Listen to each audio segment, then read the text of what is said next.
Hello, and welcome back to another reading journal-esque video. That's all I got. Okay, great. So let's just say we're kind of behind on updating this journal. The only things I've got going for me is up until June. So we have all of July and all of August left to still update. But if I were to sit here and try to update both July and August, we may be here for an hour, and my phone may crash out, and I may crash out. So we're not doing that. We're just gonna start with July, which already took me a very long time to not only record, but also edit and voiceover. It almost became a nightmare again, like with my reading journal flip through. Yeah, that was great. So I guess let's dive in to our first spread and get on with it. Starting off strong, we have The Floating World by Axio, which I absolutely devoured this book. Everything about it was super amazing. I loved it. I just loved it. We go in knowing that Ren is part of a moving circus, and we hear her talk about the floating world in a negative light, like as if it caused her some sort of trauma from being there, but we're unaware or unsure of where she actually came from and why she has such bad memories and thoughts of the floating world. And then we have Sunho over here, who woke up with absolutely no memories of what happened the past 15 years of his life. These kids are 17, something like that. So he woke up one day when he was like 15 and doesn't remember anything. So his backstory is a mystery to us as much as it is to him. That's great. So Sunho is on his own journey to figure out how to get his memories back, and Ren is on a journey to find a cure for one of her best friends, basically family member from the moving circus. They end up finding each other along their journeys, and then they end up journeying together. I'm not going to spoil anything from any of these books. I know there's people out there who love to not get spoilers, so that way they can enjoy the book when they come around to reading them. I'm one of those people who love spoilers, but at the same time I don't. I'm extremely nosy, so I want to know what happens, but at the same time, if I want a good surprise, I'm just gonna have to not hear or read any of the spoilers so that I can be surprised and enjoy the book much more, because I don't know what's going on. Duh. Also, I just had to show you my Fairy Loot edition of The Floating World, which I'm so lucky to have.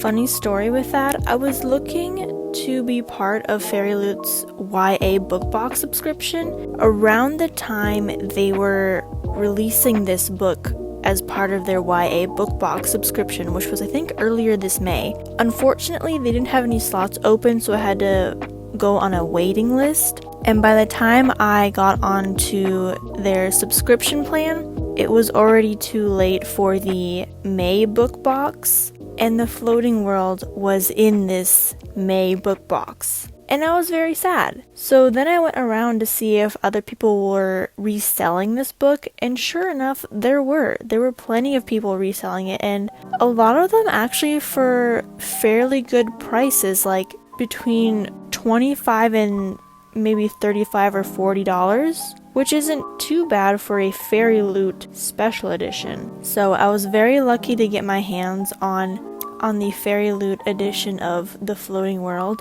and they are releasing the second book on their website, I think in October, so I will be getting their second special edition and matching second book to this duology. And speaking of Fairy Loot books, The Nightblood Prince was my very first YA book box that I got from Fairy Loot, and it couldn't have come at a better time. The night before, I had just finished a book and I wasn't sure what to read next. And then the next morning, my first Fairy Loot YA book box showed up on my doorstep. And when I opened it, I was so in awe at how beautiful the book was and how intriguing the story was that I immediately picked it up and read it that day. Which, granted, I did not read it in a single day. It took me about maybe a week to read it. But nonetheless, it was perfect timing. She was super gorgeous. And I loved her. She was such a beautiful book. And not just the book itself, but also the story. The story follows Faye. I think that's what her name is. It follows Faye, and she is supposed to be the empress of all empresses. And so she is destined to marry Siwang. Siwang is the emperor's son, who became her childhood best friend all throughout her life. But as she got older, the more she realized that men always got everything and women never got anything. So she wanted to change her fate. She did not want to be left in a world of being a forgotten empress while the emperor got everything and had concubines and basically just forgot about her. She just wanted to change her fate. And so she went off to go kill a tiger in the woods during their hunting season to try and prove to the current emperor that she is capable of being her own person and that she just wants to be granted a single wish of not having to marry Siwang. Little does she know, does she run into Yashue?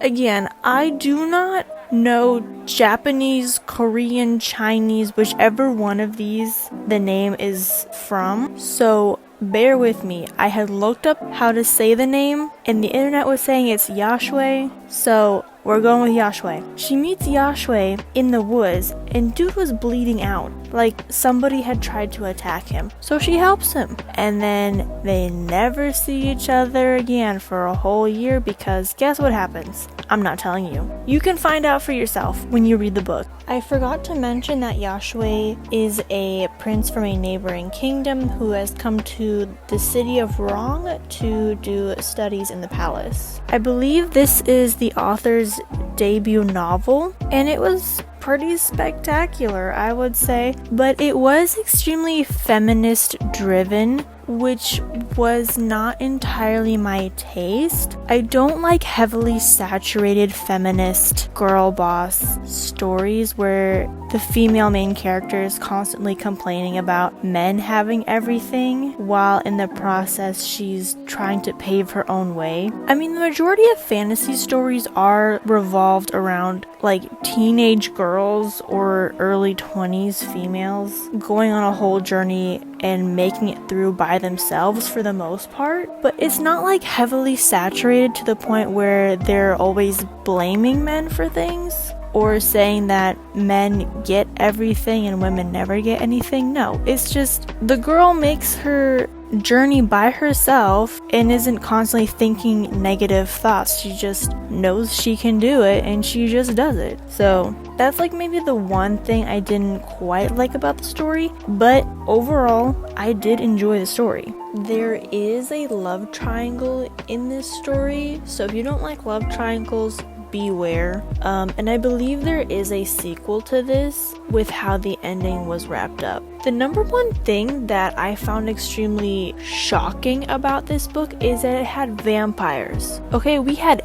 Asian vampires. Excuse me?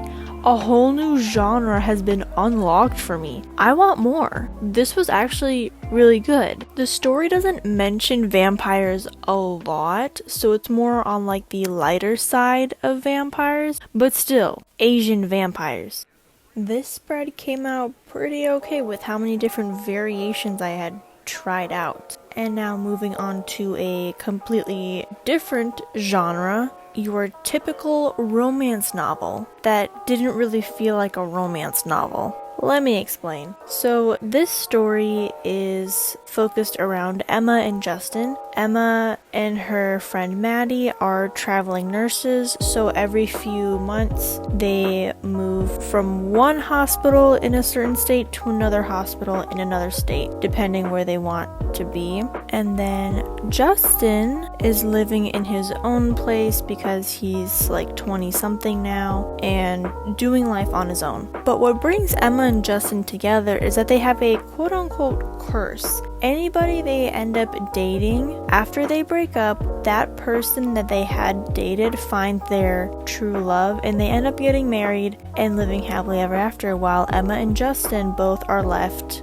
with nobody. Justin had posted about this struggle on a Reddit thread, and Emma had seen it, so she responded to him, which sparked a whole idea of what if they went on dates together to see if maybe they could break the curse that way. And so they do it. Emma decides to go to Minnesota to have these fake dates with Justin to try and break their so-called curse. If only the story was just revolved around that. No, Abby Jimenez decided to throw in a bunch of trauma dumping into this book. I feel like I'm the one who came out traumatized in the end, and not the characters. There was so much heavy topics in this story that in the end, it didn't even really feel like a romance novel in the end. Like, I just got a whole bunch of trauma dumping and trying to get over trauma while they're trying to be lovers without realizing they're becoming lovers. So that was a lot.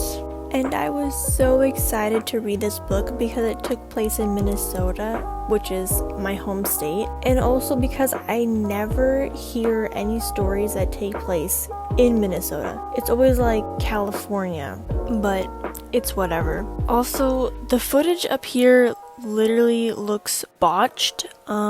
I was having issues trying to edit this original segment, so anytime I was like on the 13-minute mark frame, instead of showing me what was at the 13-minute mark, it was showing me at a completely different frame from like the 9-minute mark. So I couldn't do anything with the footage because I couldn't see what I was doing. So I just ended up having to speed up all the clips and then come back and edit them later when they were working. So I had attempted to slow down that portion, but it literally looks like trash, but we're rolling with it anyways.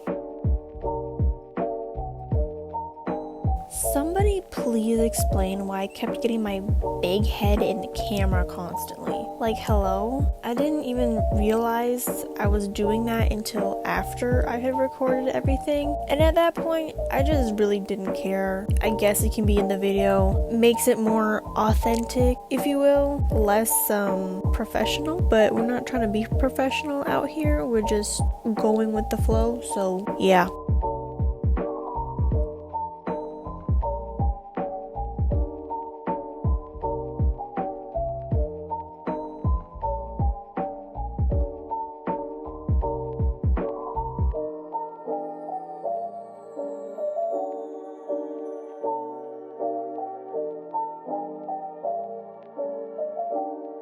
And now that everything is officially set up, it's time to go back and write in the actual reviews. Obviously, don't read what I write if you don't want spoilers, but if you are nosy like I am, go ahead and read it. It'll be interesting, trust. Now, I didn't film setting up the scorpion and the night blossom, so here's my chance to talk about it while I can. So, I picked this up after watching K-pop Demon Hunters. Can we tell? Yeah, that movie had such a major impact on me that I was craving some Asian-inspired stories that were very similar to K-pop Demon Hunters. This book actually was super duper similar to Jinu and Rumi's story. It's actually insane. But the sad part is I have to wait until next year for this second book to figure out what happens. I'm kind of mad at that, but the story was so good. I loved it. So this story follows An Ying on her journey to the immortal realm and winning the pill of immortality to save her mother, who is half soulless because of these Mo, or demons that are ravaging the mortal realm. And so once she enters the immortal realm, she is participating in these immortality trials to win the pill of life. But since I said this is very much like Rumi and Gino's story, I feel like we kind of know what goes on besides her just trying to win the immortality pill, if you catch my drift. Also, really quickly, I was just showing that I meant to have the decorated portion after the Scorpion and the Night Blossom reading dump, but I got a little too excited and forgot to leave that page for the review and just started doing my just for the summer reading dump right there. So that's why things are a little bit out of order. I don't know if this is the right time and place to be discussing this next thing, but what happened today in the US was completely jarring to me and still so raw and fresh in my memory. As of this recording, it's only been 12 hours since this happened. So Charlie Kirk was pronounced dead, and I am in denial that this happened. This feels apocalyptic, and it feels like last year all over again when they tried to assassinate Donald Trump. It didn't help that I was at work when I found out that he got shot. Then when I came home, we find out he's dead, and we're all sitting here just gobsmacked that this happened because we love Charlie Kirk. I've listened to his podcast almost religiously back in 2022 every time I took the bus to school in the morning because I had nothing else to do. This man was a legend, and I am so heartbroken for his wife and his children who watched him get brutally murdered in broad daylight. I can't wrap my head around it. It is so jarring. The footage is jarring. I am like physically sick to my stomach just seeing all this, and it's so heartbreaking. It's so heartbreaking. For those of you who are Charlie Kirk fans, you are definitely with me on this when I say that this was horrific. Me and one of my friends were literally just doom scrolling the whole night of Charlie Kirk, everything, just seeing all the news pouring in, everybody's takes on this. At that point, I think I was just spiraling for like 6 hours straight. It was probably very unhealthy, and I think I still am spiraling. There was even a comment under a post that I seen that said something along the lines of, "It's hard to turn the other cheek when you have no more cheeks to give," which is in reference to when your brother slaps you across the face, you turn the other cheek rather than causing a fight.